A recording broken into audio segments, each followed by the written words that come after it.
जय जगन्नाथ नमस्कार। आसंतु नजर पकेबा आज मयूरभंज जिलार टॉप न्यूज अपडेट कौन सब रही किंतु ता पूर्व आपण मानक गोटे अनुरोध भिडियोटी को शेष पर्यंत देखि आपणकर सुचिंतित मतामत दिंतु एवं भिडियोटी को लाइक करंतु।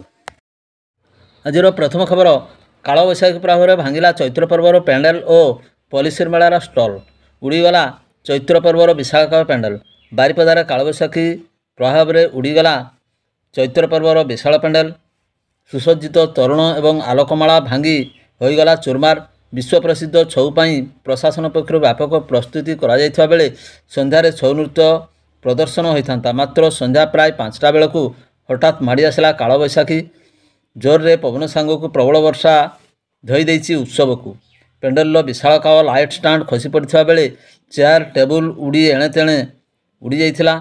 सेपटे विशेषकर चैत्र पर्वर छऊ पड़िया आयोजित होइथिबा पॉलिसी मेलार अधिकांश स्टल गुड़िक क्षतिग्रस्त होइछि। एही पॉलिसी मेलार शताधिक स्टल भांगी रुजी चुरमार हो जाइछि।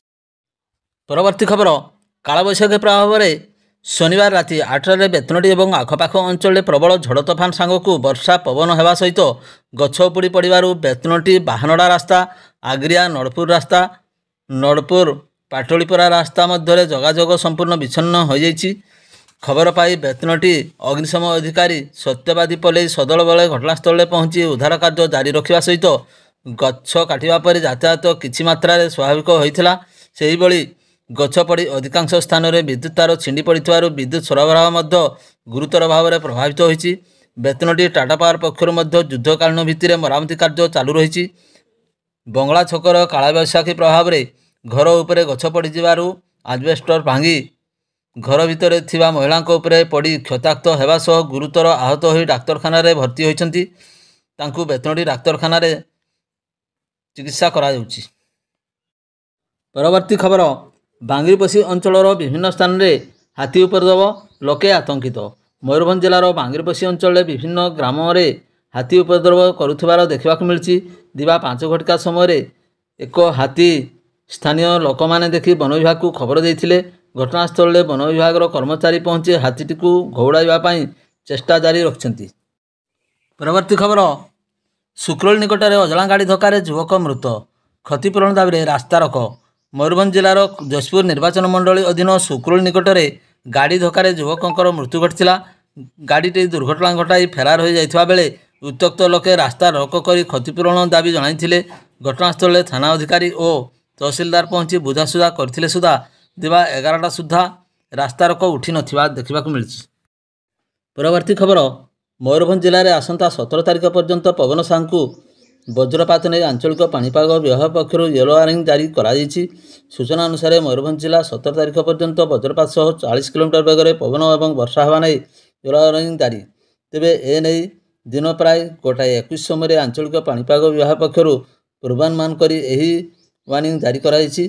तेबे ए नहीं समस्त लोकंकु सुरक्षित रहिया पई निर्देश दिया जाइछि। परवर्ती खबर ब्राह्मण गाँवर जैनिक वृद्ध जंगल को गाई चराइबाकू जाई निखोज हेबा नहीं थाना रे लिखित अभियोग। मयूरभंज जिलार पादुसरे अवस्थित ब्राह्मण गाँ स्थानीय अंचल जड़े वृद्ध निखोज नहीं थाना रे अभियोग। सूचना अनुसार गत 27/3/2025 तारिख दिन अपराह्न 3टारे गाई चराइबाकू जाई आउ फेरि नथिले। एने निखोज खबर बांगिरपोषी थाना रे अभियोग होइछि। लिखित अभियोग क्रमे पुलिस तदंत जारी रखिछि।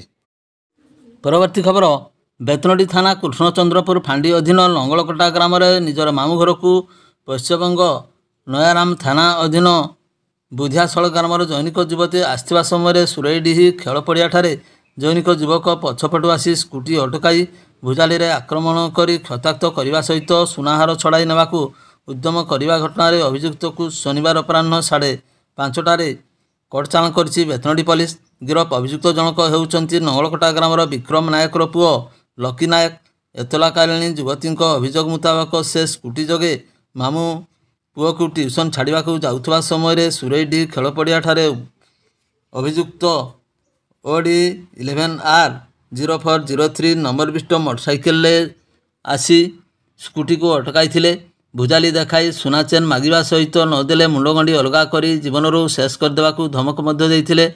युवती जनक प्रतिवाद करिबारु अभियुक्त धारुआ अस्त्र रे हाणी युवती को लहुलुहाण कर युवती जनक चित्कार करिबारु पुणी ଭୁଜାଲିରେ ହାଣି ସୁନାହାର ଛିଣ୍ଡାଇ ଫେରାର ହୋଇଯାଇଥିଲେ। ଯୁବତୀ ଜଣକ କୃଷ୍ଣଚନ୍ଦ୍ରପୁର ଡାକ୍ତରଖାନାରେ ଭର୍ତ୍ତି ହୋଇଥିବା ବେଳେ ଏନେଇ ପୋଲିସ 118 ନମ୍ବରରେ ମାମଲା ରୁଜୁ କରି ଅଭିଯୁକ୍ତକୁ ଗିରଫ କରିବା ସହିତ ସ୍ୱାସ୍ଥ୍ୟ ପରୀକ୍ଷା ପରେ ଶନିବାର ଅପରାହ୍ନରେ କୋର୍ଟ ଚାଲାଣ କରାଯାଇଥିଲା। ସେଠାରେ ଜାମିନ ନାମଞ୍ଜୁର ପରେ ଅଭିଯୁକ୍ତକୁ ବାରିପଦାସ୍ଥିତ ବିଚାର ବିଭାଗୀୟ ହାଜତକୁ ପଠାଇ ଦିଆଯାଇଛି।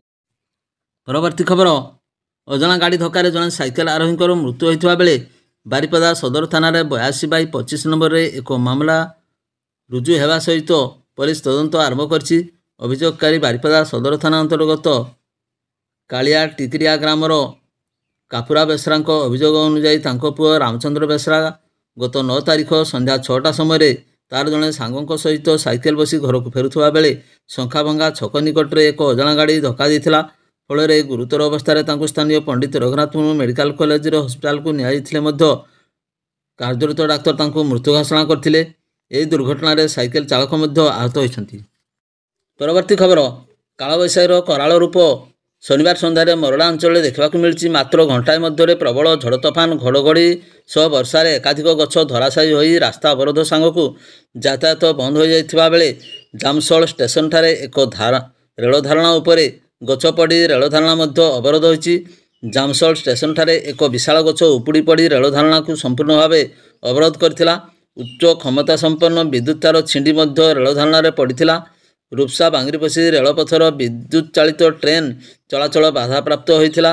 ସଙ୍ଗେ ସଙ୍ଗେ ରେଳ ବିଭାଗ ପକ୍ଷରୁ ଡିଜେଲ ଚାଳିତ ଇଞ୍ଜିନ ଦ୍ୱାରା ଉଦ୍ଧାରକାରୀ ଦଳ ଘଟଣାସ୍ଥଳରେ ପହଞ୍ଚି ମରାମତି କାମ ଆରମ୍ଭ କରିଥିଲେ। ଶନିବାର ରାତି 9:30ରେ ଯିବାକୁ ଥିବା ବାଙ୍ଗିରିପୋଷି ପୁରୀ ସୁପରଫାଷ୍ଟ ଟ୍ରେନକୁ ବିଳମ୍ବିତରେ ଯିବାକୁ ସଂକେତ ଦିଆଯାଇଥିଲା। ଉଦ୍ଧାରକାରୀ ଦଳ ଦ୍ୱାରା ଯୁଦ୍ଧକାଳୀନ ଭିତ୍ତିରେ ମରାମତି କାମ ଚାଲିଥିବା ବେଳେ ମରାମତି କାର୍ଯ୍ୟ ସରିବା ପରେ ପୁରୀରୁ ଫେରୁଥିବା ବାଙ୍ଗିରିପୋଷି ପୁରୀ ସୁପରଫାଷ୍ଟ ଟ୍ରେନ ବାଙ୍ଗିରିପୋଷି ଅଭିମୁଖେ ଯାତ୍ରା କରିଥିବା ସୂଚନା ମିଳିଛି। ପରବର୍ତ୍ତୀ ଖବର, ଆଦିମ ଜନଜାତି ବାଥୁଡ଼ି ଭୂୟାଁ ସମେତ ଅନୁସୂଚିତ ଜନବର୍ଗ ଲୋକଙ୍କୁ ସମାଜର ମୁଖ୍ୟ ସ୍ରୋତରେ ସାମିଲ ପାଇଁ ସରକାର ସ୍ତରରେ ଯୋଜନା ପରେ ଯୋଜନା ପ୍ରଣୟନ ହୋଇ କାର୍ଯ୍ୟକାରୀ ହୋଇଆସିଛି। ତେବେ ସରକାରଙ୍କର ଏହି ଯୋଜନା କାର୍ଯ୍ୟକାରୀ ଦାୟିତ୍ୱରେ ଥିବା ବାବୁଙ୍କ ତଦାରଖ ଅଭାବରୁ ଜନଜାତିଙ୍କର ବିକାଶ ହୋଇପାରୁନାହିଁ। ଖଣିଜ ସମ୍ପଦରେ ଭରପୁର ମୟୂରଭଞ୍ଜ ଆଦିମ ଜନଜାତି ବାଥୁଡ଼ି ଭୂୟାଁ ସମ୍ପ୍ରଦାୟର ଲୋକଙ୍କ ପାଇଁ ଏବେ ବି ଶିକ୍ଷା, ସ୍ୱାସ୍ଥ୍ୟ, ପାନୀୟ ଜଳ, ଗମନାଗମନ ଭଳି ମୌଳିକ ସୁବିଧା ସାତ ସପନ ପାଲଟିଛି। ପେଟକୁ ମୁଠାଏ ଦାନା ପାଇଁ ଏମାନେ ଜଙ୍ଗଲ ସମ୍ପଦ ଉପରେ ନିର୍ଭରଶୀଳ ହୋଇ ଦୈନିକ ମୂଲ୍ୟବାନ ଗଛ କାଟିଥାନ୍ତି। ବିଶେଷ କରି ବାଙ୍ଗିରିପୋଷି ବ୍ଲକରେ ବାସ କରୁଥିବା ବାଥୁଡ଼ି ଏବଂ ଭୂୟାଁ ସମ୍ପ୍ରଦାୟର ଲୋକମାନେ ଜଙ୍ଗଲ ସମ୍ପଦକୁ ନିର୍ଭର କରି ବର୍ଷ ତମାମ ପରିବାର ପ୍ରତିପୋଷଣ କରିଥାନ୍ତି। ସେମାନେ ନିକଟସ୍ଥ ସଂରକ୍ଷିତ ଜଙ୍ଗଲକୁ ଯାଇ ଗଛ କାଟିଥାନ୍ତି। ଗଛ ତଳେ ପଡ଼ି ଶୁଖିଗଲା ପରେ ଏହାକୁ ଜାଳେଣୀ ଭାବେ ବ୍ୟବହାର ପାଇଁ କାଟିବା ପରେ ପରିବାର ମହିଳାମାନେ ଛୋଟ ଛୋଟ ଶିଶୁଙ୍କୁ କୋଳରେ ଧରି ଅତି କମ୍ରେ 10ରୁ 15 କିଲୋମିଟର ଦୂର ବିପଦସଂକୁଳ ଅବସ୍ଥାରେ ମୁଣ୍ଡାଇ ବହି ଆଣି ଦୈନିକ ବିକ୍ରି ପାଇଁ ଆସିବା ନୂଆ କଥା ନୁହେଁ। ଜାଳେଣୀ କାଠ ବିକିଲେ ଏମାନଙ୍କର ଘର ଚୁଲି ଜଳେ।